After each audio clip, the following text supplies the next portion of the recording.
એક ગુરુ હતા. તેના આશ્રમમાં રહીને શિષ્યો ભણતા હતા. એકવાર 4 શિષ્યોને બોલાવ્યા. દરેકને એક એક કેરી આપી. કોઈ જુએ નહીં એ રીતે ખાઈ આવો. 4 શિષ્યો કેરી લઈ દૂર દૂર ગયા.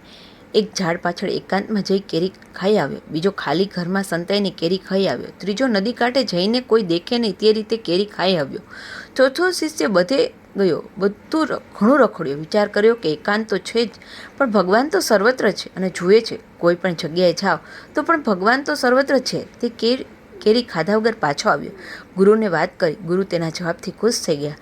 કહેવાનું તાત્પર્ય એ છે કે ભગવાન સર્વત્ર છે, પ્રત્યેકના કર્મનો સાક્ષી છે, સારા કે ખોટા કર્મનો હિસાબ રાખનારો છે.